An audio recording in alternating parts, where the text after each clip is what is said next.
Hi players! Today we will be talking about moments of the game. But before we do this, let's discuss what a game of soccer actually is. If I were to explain it to somebody, I usually use the sort of diagram that they use to describe the moments of the game.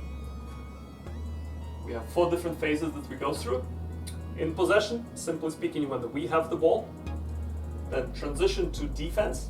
This is when we lose the ball and we have to kind of get back and defend. Then out of possession, this is when we don't have the ball, when we defend. And then transition to attack, when we won the ball, and what do we do now? If you as a player know what to do in all of these phases, you're very likely to be successful. Now, there are some things that obviously we have to take into account. So we have to take into account where we are on the field. So location is very important. Depending on where the ball is lost or won, we may need to do different things. The second thing we may need to take into account is the time in the game. Is this the first minute just after the kickoff, or are we trying to hold off a win at the 89th minute? This is slightly different.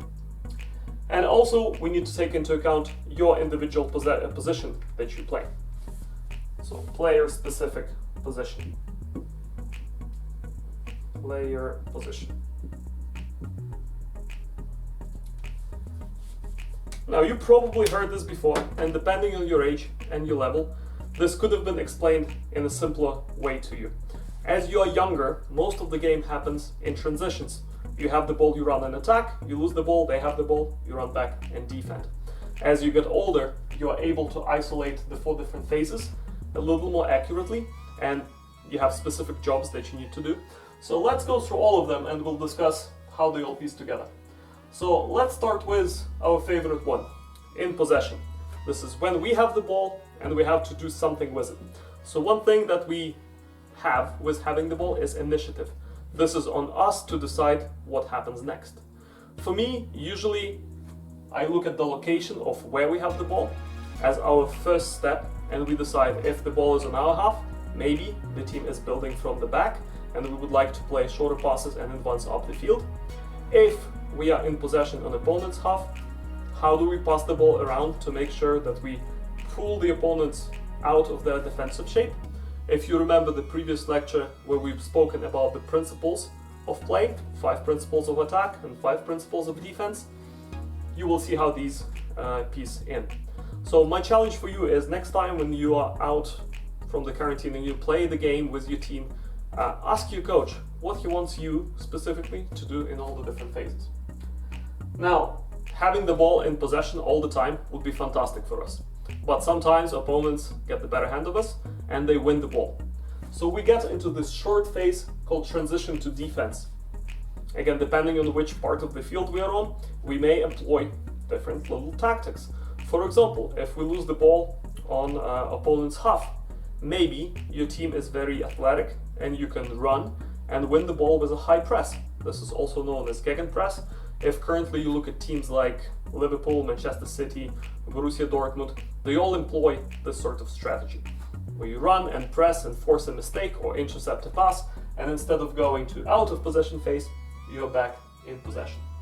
If you're not successful to win the ball with high press, maybe you have a keyword that your midfielders use or your captain uses to reset and retreat. For my teams, this keyword is specifically reset. When we realize that high press is no longer working, we will drop back onto our own half or wherever our line of confrontation is, and we'll get into our defensive shape. So a very important bit for you to know is what is your defensive shape and what is your attacking shape as you go through transitions. Now let's discuss a little bit about the out of possession. So this is the opposite to in possession. We don't have the ball, opponents have the ball. The defensive principle of compactness and patience are key to this, because you would like to stay together as a unit usually and shift together patiently, waiting for attackers to make a mistake where you can win the ball and then transition to attack.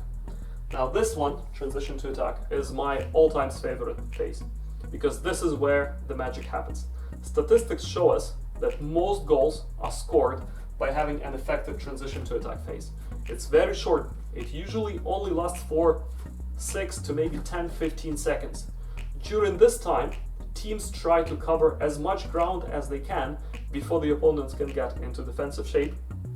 We are looking at employing attacking principles of width and penetration to get behind the lines of defense and maybe have some sort of a creative opportunity and a chance at goal. So very, very exciting phase. And then back we go into possession. If the teams are evenly balanced, usually you spend roughly the same amount of times in possession and out of possession. If one team is dominating the other, as you would see if you watch, for example, a League Cup where a team from 5th division comes up against a Premier League team, obviously there's a huge difference in skill level, huge difference in funding that the teams get, but somehow the lower league team is able to give the higher league team a run for their money, is because they use the proper ways of organizing themselves in defense, and they play usually for free kicks or corner kicks, resets of play where they can create a positive advantage for them.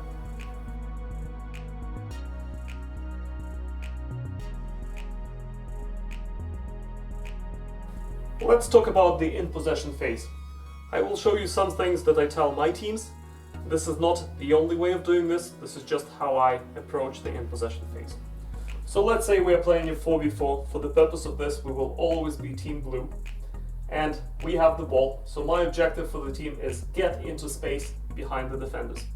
Now the way I like to approach this is I give my teams scenarios. And these scenarios look like if something, then something else. So in this case, I will tell them if the opponents are wide, then see if you can penetrate the lines. So the player on the ball here, this blue, identifies that there are gaps that defenders left, and maybe it's a good opportunity to penetrate with dribbling, or maybe the striker can come across and receive the ball, turn, and then have a positive outlook. Now, this is not always the case. This hugely depends on what the opponent does. So another scenario would be if the opponents are compact and you cannot penetrate these lines, then you will look to play outside. So you will look to play maybe the swinger here, and maybe she or he can go and have a shot at the goal, or maybe we can drag the defender out and create the space where we play the ball back and into space again. So for me, having these if something, then something is a very simple way for the players on the field to make the right decision. And depending on your age, this could be very simple, saying we would like to play wide without giving you an option of if then, or when you are 12, 13 years old, you should be able to identify the situations in an if then form.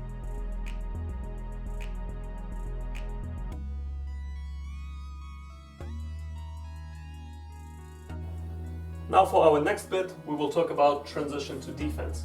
Just to remind you, this is when we had the ball and opponents won it from us. I will show you an example of what my teams do when we lose the ball on opponent's half. So the objective that I usually give my team is winning the ball as soon as possible. So we're trying to win the ball as high up the pitch as possible. So for this case, we are still the team in blue. Team red got possession of the ball. Let's say this happened after the shot, and now they're looking to build from the back. Usually when the teams do this, there will be a pass going all the way to a center back, and then she will try to come off the field. So my keywords, my objectives for the teams would be pressing high. So if the opponents are trying to play out of the back, then we press and try to win the ball. So in this case, the winger would run up, the central midfielder would run up, the striker will stay high. We are trying to force the pass back to the goalkeeper, or maybe a mistake that our striker can intercept and win the ball. So if this pass happens, then the striker will press, maybe they're able to switch the play, then we have this winger pressing up and these players coming in support. Now, this is the optimistic scenario where we can actually force this pass back. What happens in a pessimistic scenario? So let's say they had the ball with the goalkeeper, just as previously. They were playing the center back, and we pressed, but she was really good that she got around our player and into space. Surely we can apply a secondary pressure here and try to win the ball again. But in a lot of cases, that player could be beat as well, and we have half of our team behind the ball and only half of our team defending, giving away an attacking opportunity. So in my case, I have a very simple rule. If we cannot win the ball on their half, then we reset. This rule could also be done in relation to the time, not the area of the field. I can say if we cannot win the ball within 7 seconds, then we reset. So the players know that when this player has the ball, we have 7 seconds for all of us to press up. If we can force that pass back or a mistake, then we are successful. We are back into the in possession phase. If we cannot, the whole team retreats. The striker is there to apply the pressure, also known as delay. That was one of the principles that we covered in the previous lecture. And this way we have the time that we need to set back into our proper defensive shape.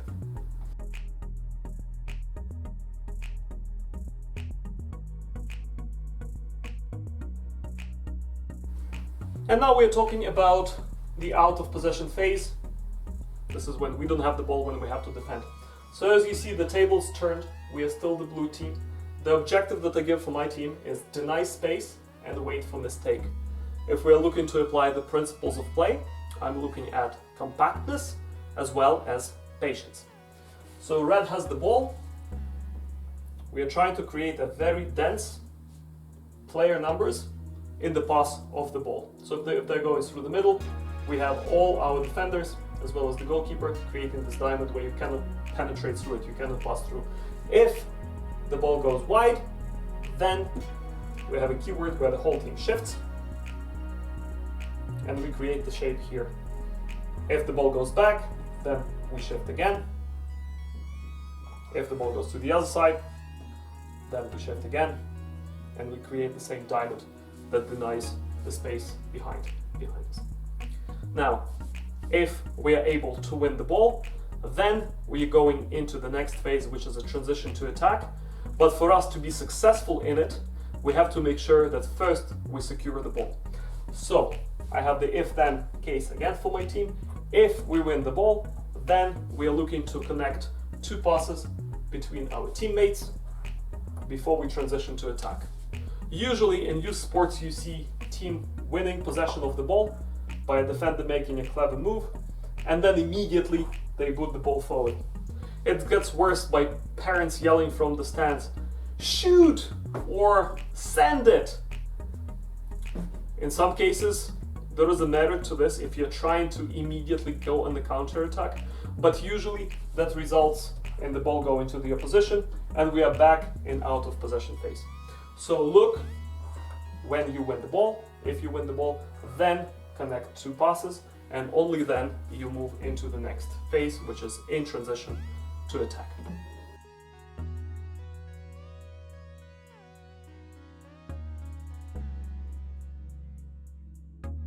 Our last phase of play today will be transition to attack.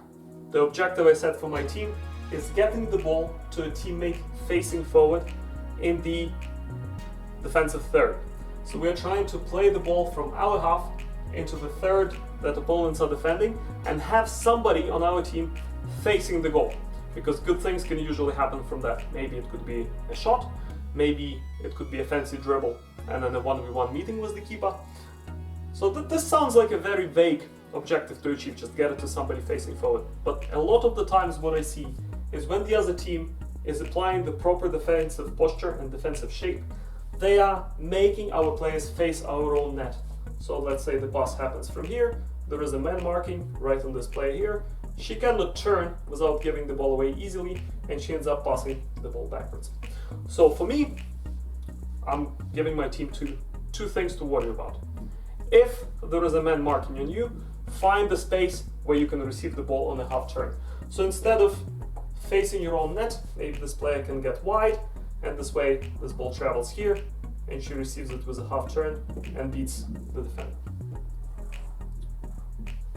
Then the second if then, if you are able to stretch the opponents out of their defensive shape, look for the positive channels to play forward.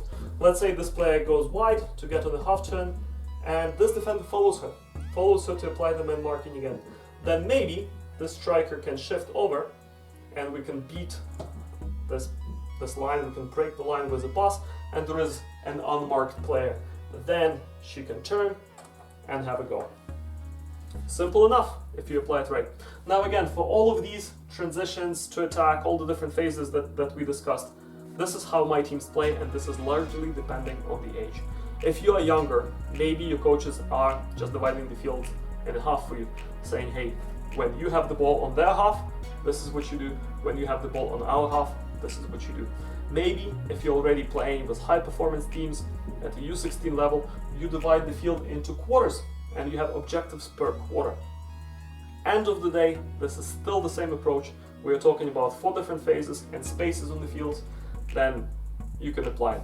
If you are unsure of what to do in your own position, talk to your coach and ask him about specifics of things that you do in different phases of the game. See you in the next lecture.